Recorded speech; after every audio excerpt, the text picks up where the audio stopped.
கொள்ளலாம். மீண்டுமாய் உங்கள் யாவரையும் அன்போடு கூட வாழ்த்தி வரவேற்கிறேன். கர்த்தர் நல்லவர், சேனைகளின் கர்த்தர். இந்த நாளிலும் கூட உங்களோடு கூட ஆண்டுடைய வார்த்தையை பகிர்ந்து கொள்ளும்படி ஆயத்தமாகும் பொழுது கர்த்தர் கொடுத்த வார்த்தைகளை உங்களோடு கூட நான் பகிர்ந்து கொள்ளும்படி ஆண்டவருக்குள் அதிகமாக பிரயாசப்படுகிறேன். இன்றைக்கு கர்த்தர் நம்மோடு பேசுகிற காரியம் வாழ்க்கை ஒரு தோட்டம். கேள்விப்பட்டிருக்கிறீங்களான்னு எனக்கு தெரியல. கர்த்தர் கொடுத்த ஒரு காரியம் வாழ்க்கை ஒரு தோட்டம். எத்தனை பேர் அதை நம்புறீங்க? வாழ்க்கைன்றது ஒரு தோட்டம் நம்புறீங்களா? தனி மரம் தோப்பாகுமா? ஒரு பழமொழி இருக்குது தெரியுமா? தனி மரம் தோப்பாக முடியாது. தனி மரம் என்றைக்குமே தோப்பாக மாற முடியாது. எல்லா மரமும் சேர்ந்தால் தான் அது தோப்பு. எல்லா மரமும், எல்லா செடி கொடி பழ வகைகள் காய்கறிகள் எல்லாம் விளைகிறது தான் தோட்டமாக முடியும். தனி செடியும் தோட்டமாகாது, தனி மரமும் தோப்பாகாது. ஆகவே குடும்பம் என்பது ஒரு தோட்டம், வாழ்க்கை என்பது ஒரு தோட்டம் என்கிற வார்த்தையின் அடிப்படையிலே ஆண்டவருடைய வார்த்தையை உங்களோடு கூட பிரசங்கிக்கும்படி ஆண்டவருக்குள் மிகுந்த மகிழ்ச்சியோடு கூட நான் இந்த வார்த்தைகளை உங்களிடத்தில் பகிர்ந்து கொள்ளுகிறேன். இன்னைக்கு குடும்ப வாழ்விலே நெருக்கடிகளும் போராட்டங்களும் உபத்திரவங்களும் கண்ணீர்களும் வியாகுலங்களும் பரியாசங்களும் உண்டு. அதையெல்லாம் சகித்து வாழ்ந்தால்தான் தோப்பாக முடியும். அதை சகிக்காமல் நான் வாழ்வேன் என்றால் என் வாழ்க்கை தோப்பாக முடியாது. அது தோட்டமாக இருக்காது. அது என்றைக்குமே சர்ச்சையும் பிரச்சனையும் இருந்து கொண்டே தான் இருக்கும். ஆகவே நம்முடைய வாழ்க்கை ஆசீர்வாதம் உள்ளதாக மாறவும், என்னுடைய வாழ்க்கை ஒரு தோட்டமாக இருப்பதற்கும் அல்லது ஒரு தனியாக இருக்கிற ஒரு மரமாகவோ செடியாகவோ நான் இருப்பது யாருடைய கரத்தில் இருக்கிறது என்றால் நம்முடைய கரத்தில் தான் இருக்கிறது. கர்த்தர் நமக்கு நல்ல நிறைவு கொடுத்துருக்கிறார், நல்ல ஆசீர்வாதத்தை கொடுத்துருக்கிறார். எல்லாற்றிலையும் ஒதுங்கி நிற்காதீங்க, எல்லாத்துலேயும் ஓரமாக இருக்காதீங்க, எல்லாவற்றிலையும் உங்களை தனிமைப்படுத்தி கொள்ளாதீங்க. தனியாக இருந்தால் என்றைக்குமே பிரச்சனை தான். ஆமாம் தானுங்க? தனியாக இருந்தால் என்றைக்குமே பிரச்சனை தான். ஒன்றா இருக்கும் பொழுது தான், ஒரு யூனிட்டியாய் ஒரு ஒற்றுமையாக இருக்கும் பொழுது தான் உங்களை பார்த்து எல்லாருக்கும் ஒரு பயம் வரும். சாப்பிட்றதுல ஒற்றுமை இருக்கும். தலை கட்டு பெருசுதான் சோறு போடணும், அது ஒன்று இருக்குது இல்லை? பங்காளிங்க எதுக்கு வராங்களோ இல்லை, பிரச்சனை பண்ணுறதுக்கு கண்டிப்பாக வருவாங்க. அப்படிப்பட்ட விஷயத்தை நான் சொல்லலை. ஒரு கிறிஸ்துவ வாழ்க்கை என்பது ஒரு தோட்டமாக இருக்கணும். அந்த தோட்டன்றது ஒரு வகையான செடிகள் மாத்திரம் வைக்கிறது தோட்டமாக இருக்கிறது. இங்கே நிறைய பேர் விவசாயம் பண்ணுறீங்க, நிறைய பேர் இங்கே இந்த வேளாண் தொழிலில் இருக்கிறீங்க. அதுக்காக நான் கர்த்தரை துதிக்கிறேன். உங்களுக்கு நல்லா புரியும், ஒரு தோட்டத்தை பாதுகாக்கிறது சாதாரணமான விஷயம் கிடையாது. ஒரு ஒரு ஒரு விதையை விதைக்கிறோன்னா விதைச்ச உடனே மரமாயிடுமா, கனி கொடுத்துருமா சார்? விதைச்ச உடனே மரம் முளைச்சது, உங்களுக்கு கனி கொடுத்தது. இன்றைக்கி விதைச்சிட்டு நாளைக்கு அறுவடை பண்ண முடியுமா? முடியவே முடியாது. விதைத்திருந்தால் காத்திருப்ப வேண்டியது அவசியமாக இருக்குது. நான் விதைச்சிருக்கிறேன்னா பலனுக்காக காத்திருக்கணும். ஒரு தென்னங்கன்று நடுறேன்னா நட்டு 2 நாளில் வளர்ந்து அப்படியே கொத்து கொத்தா காய்க்க நான் கனவு தான் காண்டிட்டு இருக்கணும். இப்போ குறைஞ்சது ஒரு வருஷம் 2 வருஷமாவது காத்திருக்கணும் இல்லைங்க கனி கொடுக்கறதுக்கு. இன்னைக்கு எல்லாருமே இப்படின்றது அவங்களும் நடக்கணும்னு நினைக்கிறாங்க. அதனால தான் குடும்பத்தில் பிரச்சனையே. இப்படின்னாக்குள்ள மாறிடணும், அப்படின்னு நம்ம ஜீபும்பா மேஜிக்காக பண்ணுக்கிறாங்க இங்கே அப்படின்னு ஒன்று மாறத்துக்கு. வாழ்க்கைன்றதை புரிஞ்சுக்கணும், குடும்பன்றதை புரிஞ்சுக்கணும். ஒரு இன்பத்தையோ துன்பத்தையோ ஏற்படுத்துகிறது யார் கையில் இருக்குது? உங்கள் கையில் தான் இருக்குது. ஆண்டவர் நம்மிடத்தில் உருவாக்கி கொடுத்தார், அழகாக உருவாக்கி கொடுத்தார். மரம் செடி கொடி பறவைகள் விலங்குகள் எல்லாவற்றையும் கர்த்தர் ஏற்படுத்தி கொடுத்துருக்கிறாரு. ஆண்டு அனுபவித்து கொள்ளுங்கள்னு விட்டு போனார் தோட்டத்தில். ஆண்டவர் நமக்கு இன்னைக்கு பேசுகிற காரியம் என்னன்னு பார்த்தீங்கன்னா, பாவத்தால் கெடுக்கப்பட்ட தோட்டம். வாழ்க்கை ஒரு தோட்டம். அதில் முதலாவது காரியம் கர்த்தர் என்ன சொல்கிறாரு? பாவத்தால் கெடுக்கப்பட்ட தோட்டம். ஏதேன் தோட்டம் அப்படின்றது ஒரு குடும்பத்தை குறிக்கக்கூடியதாக இருக்கிறது. ஒவ்வொரு குடும்பமும் ஒரு ஏதேன் தோட்டத்தை போல் இருக்கணும். ஆமென். ஒவ்வொரு குடும்பமும் ஏதேன் தோட்டத்தை போல் இருக்கணும். அங்கே எல்லாமே நிறைஞ்சிருக்கும். ஆவியானவர்களோட அசைவாடுவார். உங்கள் குடும்பத்தில் நல்ல ஒழுக்கம் இருக்கும், நல்ல கீழ்ப்படிதல் இருக்கும். இதில் மூணாவது ஒரு ஆள் வந்தால் தான் என்ன ஆகுது? பிரச்சனை வருது. ஆதாம் ஏவாள் தோட்டத்தில் உலாவுற வரைக்கும் தேவன் அவர்களோட கூட உலாவினார். அல்லேலூயா. ஒரு கண்டிஷனும் சொல்கிறாரு, இந்த ஜீவ விருட்சத்தின் கனியை நீங்கள் என்ன பண்ணக்கூடாது? புசிக்கக்கூடாது, அதை தொடக்கூடாது, அதை பற்றி நினச்சி பார்க்காதீங்க, அதை விட்டுட்டு வேறு வேலையை பாருங்கன்னு சொல்கிறார். அவங்களும் அப்படி தான் வாழ்ந்துட்டு இருக்கிறாங்க. கர்த்தருக்கு கீழ்ப்படிஞ்சு எப்போல்லாம் வராரோ அப்போல்லாம் அவங்ககிட்ட பேசிட்டு போவார், உக்காருவாங்க, உறவாடுவாங்க, நல்ல ஐக்கியத்தில் இருந்தாங்க. ஆண்டவருக்கும் ஆதாம் ஏவாளுக்கும் நல்ல ஐக்கியம் இருந்துச்சு. தம் சாயலாய் படைக்கப்பட்ட மனுஷனை, மனுஷன் சாயலாய் படைக்கப்பட்ட மனுஷியும் ஆண்டவர் அவர்களோடு கூட அரவணைத்து அவர்களோடு கூட பேசி சந்தரித்து கொண்டிருந்தார். ஒவ்வொரு நாளும் வருவார், அவங்ககிட்ட பேசுவார், அவங்க கூட உக்காருவார், எல்லாத்தையும் பண்ணிக்கிட்டு இருந்த ஒரு காலகட்டத்தில் மூணாவது ஆள் ஒருத்தன் வரான் பாருங்க. வலு சர்ப்பம் வருது. இன்னைக்கு நிறைய குடும்பத்தில் வலு சர்ப்பத்தை போல் அப்படி எட்டி பார்க்கும். குடும்பத்தில் ஏற்படுகிற பிரச்சனைகளுக்கும் போராட்டத்துக்கும் ஏதேன் தோட்டத்தை சீர்குலைக்கும்படியாக, ஏதேன் தோட்டத்தை உருகுலைக்கும்படியாக, ஏதேன் தோட்டத்தை பாவத்துக்கு உட்படுத்தும்படியாக, ஏதேன் தோட்டத்தின் வளங்களை கெடுக்கும்படியாக, ஏதேன் தோட்டத்தை விட்டு நம்மை வெளியே அனுப்பப்படும்படியாக, தேவனுக்கு இருக்கும் உறவையும் நமக்கு இருக்கும் உறவையும் பிரிக்கக்கூடியதாக மூன்றாவது ஒருத்தன் எட்டி பார்ப்பான். சொல்லிட்டோங்களா? கணவன் மனைவின்றது நீங்கள் தான் ஆதாம், நீங்கள் தான் ஏவாள். ஆதாம ஏவாள் அவ்வளோ நம்புகிறாங்க, ஏவாள் ஆதாம் அவ்வளோ நம்புகிறாங்க. ஆதாம் ரொம்ப பாவம், ஏவாள் சொல்கிறதுக்கு கீழ்ப்படுகிறார். பிசாசு யார் மூலமாக வரான்? ஏவாள் ஈஸியாக பிரெயின் வாஷ் பண்ணிடலாம். மனுஷனை கர்த்தர் தன் சாயலாய் உருவாக்கி தன் சுவாசத்தை அவனுக்குள்ளாக ஊதி அவனை ஜீவாத்மாவை மாற்றுறாரு. மாற்றிட்டு ஏதேன் தோட்டத்தை உருவாக்கி அவனுக்கு ஒரு துணை, தனியாக இருக்கக்கூடாது, ஒரு துணை ஏற்படுத்தி கொடுக்குறாரு. ரெண்டு பேரும் சந்தோஷமாக சமாதானமாக இருக்கிறாங்க. மூணாவது ஆள் சமாதானத்தை கெடுக்கிறதுக்குன்னு வர. நிறைய பேர் நம்ம குடும்பத்துக்கு சமாதானத்தை கெடுக்கிறதுன்னு வரணும். கர்த்தர் எல்லா கிரிகளை சுட்டெரிப்பார். குடும்பத்துக்கு விரோதமாய், உங்கள் பிள்ளைகளுக்கு விரோதமாய், உங்கள் வாழ்க்கைக்கு விரோதமாய், உங்களுடைய அன்புக்கு சமாதானத்துக்கு விரோதமாய் குறிக்கிற எல்லா சத்ருவின் தலைகளை கர்த்தர் தன் காலிலே நசுக்குவார். ஆமென். உங்களுக்கு விரோதமாய், உன் குடும்பத்துக்கு விரோதமாய் எழும்புகிற எந்த ஆயுதங்களும் வாய்க்காமலே போகும். இந்த ஏதேன் தோட்டம் என்பது செழிப்பானதாய் கர்த்தர் உருவாக்கினார். தன் பார்வைக்கு மகிமையாய் கனமாய் அவனுக்கு பார்த்து பார்த்து வச்சார் எல்லாத்தையுமே. நம்ம வாழ்க்கையில் சந்தோஷமாக வாழ்ந்துட்டு இருப்போம். என்னைக்காவது யாராவது மூணாவது ஆள் போட்டு போகிற பிட்டுனால தான் பெரிய பிரச்சனை ஆகிடும். ஒரு பிட்டை போட்டு போயிட்டான், பெரிய பிரச்சனை ஆயிடுச்சுங்க. சாதாரணமாக ஒரு வார்த்தையை போட்டு போயிட்டான்.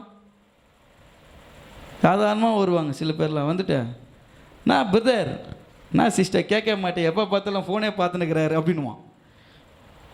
அப்போதுல தான் நம்மளுக்கு டவுட் ஆகும், ஃபோனே பார்த்துன்னுக்கிறாரு, எப்பவுமே தான்மா பார்த்துன்னுக்கிறேன். இவர் பார்ப்பார், நான் இப்போல்லாம் சீக்கிரமாக தூங்கிடுறிய, எப்பவுமே தூங்குறதானுங்க. ஒருத்தர் நமக்கு சொல்லி நம்ம அதை கேட்கணுன்ற அவசியம் எனக்கு கிடையாது. பல நாட்களாக நம்ம ஒன்றாக இருக்கிறோங்க. ரொம்ப வருஷமாக கர்த்தர் உருவாக்கி கணவன் மனைவியை இணைச்சிருக்கிறாரு. நம்ம ரெண்டு பேரும் ஒன்றாக இருக்கிறோம். என்கிட்ட கர்த்தர் பேசுகிறாரு, உங்கள்கிட்ட கர்த்தர் பேசுகிறாரு. நம்ம குடும்பத்தில் நம்ம ஒருங்கிணைந்து கரங்களை கோர்த்து ஜெபிக்கும் பொழுது எந்த பிசாசு நமக்குள்ளே நுழைய முடியும்? பாருங்க, பாவத்தால் கெடுக்கப்பட்ட ஒரு தோட்டம், பாவத்தினால் கெட்டு போனது அந்த தோட்டம். எந்த தோட்டம்? செழிப்பான தோட்டம், ஆசீர்வாதமான தோட்டம், வளமிக்க தோட்டம். உன் குடும்பம் ஒரு ஏதேன் தோட்டமாக இருக்குன்றது உங்கள் கையில் தான் இருக்குது. பாவத்தினால் கெடுக்கப்பட்ட ஒரு தோட்டமாக மாறுதும் யார் கையில் இருக்குது? நம்ம கையில் தான் இருக்குது. இவன் பாருங்க, இன்னும் அழகாக தந்திரமாக பேசுகிறா. நம்ம வாசிப்போம். ஆதியாகமம் 3ஆம் அதிகாரம் 1 கடைசி வரைக்கும் நீங்கள் வாசித்து பார்த்தீங்கன்னா உங்களுக்கு நல்லா புரியும். ஆனால் நமக்கு கொடுக்கப்பட்ட வேத பகுதி இல்லைங்களா? நம்ம வாசிப்போம். 8வது வசனத்திலிருந்து வாசிப்போம். பகலில் குளிர்ச்சியான வேளையிலே தோட்டத்தில் உலாவுகிறது தேவனாகிய கர்த்தருடைய சத்தத்தை அவர்கள் கேட்டார்கள். அப்பொழுது ஆதாமும் அவள் மனைவியும் தேவனாகிய விருட்சங்களுக்குள்ளே ஒளித்துக் கொண்டார்கள். அப்பொழுது தேவனாகிய கர்த்தர் ஆதாமை கூப்பிட்டு நீ எங்கே இருக்கிறாய் என்றார். அதற்கு அவன் நான் தேவனுடைய சத்தத்தை தோட்டத்திலே கேட்டு நான் நிர்வாணியாய் இருப்பதினால் பயந்து ஒளித்துக் கொண்டேன் என்றான். அப்பொழுது அவர் நிர்வாணி என்று உனக்கு அறிவித்தவன் யார்? சார், நீ நிர்வாணி உனக்கு யார் சார் சொன்னது? நான் உன்னை அப்படியே பச்சை? அவர் சொல்லாமல் எனக்கு எதுனா தெரியுமா? எப்படி இது வருது பாருங்க. அவர்கிட்ட கேட்குறாரு, எப்படி நீ நிர்வாணி நீ எப்படிப்பா தீர்மானிச்சுக்கிற? நான் உன்னை நிர்வாணியாக படைக்கலையேப்பா, உன்னை நல்லா தானேப்பா பச்சை. நீயும் ஏவாளும் சந்தோஷமாக இருக்கணும் தானேப்பா உன்னை தோட்டத்தில் வச்சுட்டு போனேன், எல்லாத்தையும் சாப்பிடுங்கன்னு சொன்னேனேப்பா. நீ நான் நிர்வாணியாகிறேன், என் குரலை கேட்டு ஆசையாக ஓடி வருவேன். நீ மகனேன்னு குடும்பம் எப்பா வந்துட்டேன்னு ஓடி வருவியே, இப்போ ஏன்ப்பா மறைஞ்சுன்னு இருக்கிற? அப்பான்னு கூப்பிடும்போது மகளேன்னு கூடும்போது ஓடி வருவே மகளே, இப்போ ஏன் மறைஞ்சுக்கிற? நான் நிர்வாணமாக இருக்கிறோம்ப்பா, நீங்கள் எங்களை நிர்வாணத்தை பார்க்கக்கூடாது ஆண்டவரேன்னு மறைஞ்சிக்கிறாங்க. ஆண்டவர் கேட்குறவங்களுக்கு நீங்கள் நிர்வாணின்னு உங்களை யார் சொன்னது? உங்களை பாவின்னு யார் சொல்ல முடியும்? நான் உங்களை பாவம் உள்ளவர்களாக படித்தேன், நீங்கள் நிர்வாணிலாம் கிடையாது, நீங்கள் ஏன் மறைஞ்சிட்டு இருக்கிறீங்க வாங்க என்னும் போது தவறு நடந்திருக்குது. கேட்குறாரு ஆதாம் கிட்ட, நிர்வாணியா? அடுத்து நம்ம வாசிப்போம். புசிக்க வேண்டாம் என்று நான் உனக்கு விலக்கின விருட்சத்தின் கனியை புசித்தாயோ என்றார். அதற்கு ஆதாம் என்னுடன் இருக்கும்படி தேவரீர் நீ தந்த ஸ்திரீயானவள் அவ்விருட்சத்தின் கனியை எனக்கு கொடுத்தால் நான் புசித்தேன். அழகான ஒரு எஸ்கேப் பாருங்க. என்னைக்கா இருந்தாலும் ஹஸ்பண்ட் எல்லாம் பொண்டாட்டி மேலே பழி போட்டு எஸ்கேப் ஆகிடுவாங்க. நான் இல்லைங்க அவள் தாங்க அப்படி பண்ணிட்டுக்கிறான்னு போயிடுவாங்க அமைதியாக, நான் பெருசாக எடுத்துக்க மாட்டாங்க. இங்கே அதே தான் நடக்குது, ஆரம்பத்தில் நடக்குது பாருங்க. ஆண்டவர் கேட்குறாரு, நிர்வாணி யாரா உனக்கு சொன்னது? உன்னை அழகாக படிச்சிருக்கிற, உன்னை அறிவாக படிச்சிருக்கிற, ஞானமாக படிச்சிருக்கிற, உனக்கு எல்லாமே கொடுத்துருக்குற, எல்லா உரிமையும் கொடுத்துருக்குற, நீ உன் கண்கள் திறக்கப்பட்டதா? நீ பாவியா? நீ நிர்வாணியா? யார் உனக்கு சொன்னது? அப்போ தான் ஆண்டவருக்கு டவுட் வருது, நான் சாப்பிட வேணாதுன்னு எதாவது சாப்பிட்டியா?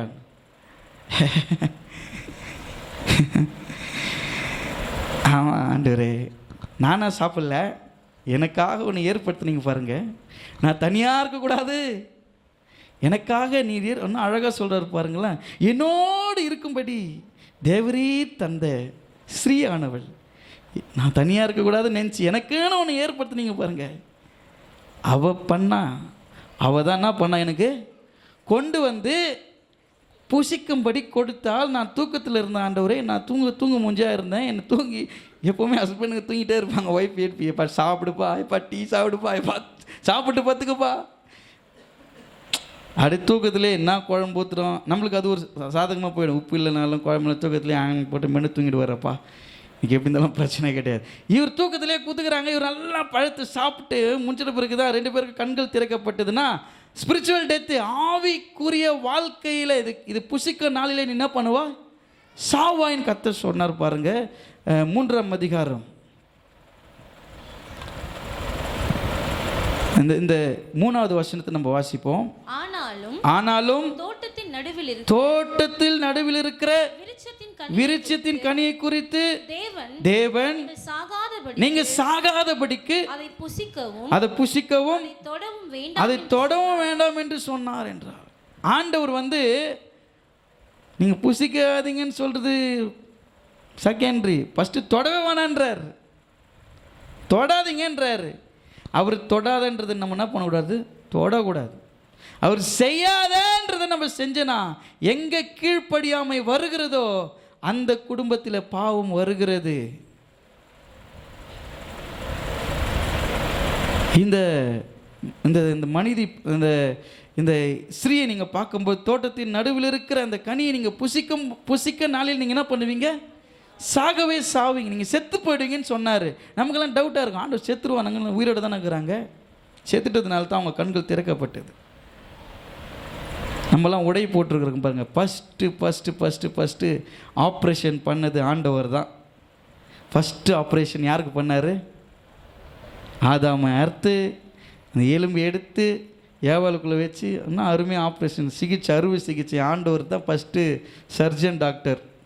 அல்லேலூயா. ஃபஸ்ட்டு ஃபார்மர் அவர் தான், என்னை கிரியேட்டர் அவர் தான். அதே போல் நல்லா ஃபார்மிங் பண்ணி எல்லாத்தையும் பண்ணி ரெடி பண்ணி கொடுத்துட்டார் இவங்களுக்கு. இவங்க பாவம் பண்ணிட்ட பிறகு அவங்களுக்குள்ள என்ன வருது? குற்ற உணர்வு. ஆவிக்குரிய மனிதன் செத்து போனாதான், ஆவிக்குரிய மனிதன் எனக்குள்ளாக வாசம் செய்யலைனா எனக்கு தெரியும், பாவம் உணர்ந்து கொள்ள முடியும். பாவத்தை உணர்றான். நான் நிர்வாணமாக இருக்கிறேன்றது எப்போ தெரியுமா தெரிஞ்சது அவனுக்கு? மாம்சத்துக்குரிய மனிதனாய் மாறும் பொழுது தான். ஆவிக்குரிய மனிதன் எப்போ என்னில் செத்து போகிறானோ அப்போ தான் என் மாம்சத்துடைய கண்கள் திறக்கப்படும். இவங்க ஆவியில் இருக்கிற வரைக்கும் நல்லா தான் இருந்தாங்க கணவன் மனைவி.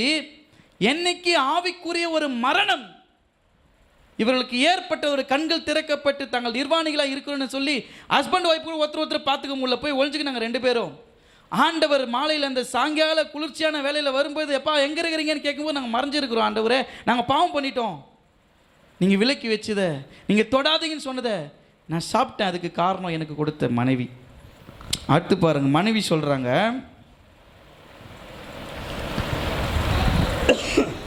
13வது வசனம். அப்பொழுது தேவனாகிய கர்த்தர் ஸ்திரீயை நோக்கி, நீ இப்படி செய்தது என்ன என்றார். ஸ்திரீயானவள், சர்ப்பம் என்னை வஞ்சித்தது, நான் புசித்தேன் என்றால். இந்த அம்மா அப்படியே பிளேட்டை திருப்புறாங்க. ஒருத்தர் கை கட்டுவாங்க வீட்டில். யார் பண்ணதுன்னு கேட்டால், நான் தான் பண்ணேன், ஆனால் யார் பண்ண சொன்னது? இது இந்த அம்மா தான் பண்ண சொல்லிச்சு. அம்மாண்ட கேட்டால், நான் எங்கே பண்ணேன்? உங்கள் அம்மா தான் பண்ண சொன்னாங்க. மாமியார்கிட்ட போய் கேட்டால், ஏம்மா நீ ஏமா இது பண்ண சொன்ன? உனக்காக தான்டா பண்ணேன். இப்படியே சுற்றி ரவுண்டாக வரும் எல்லாமே.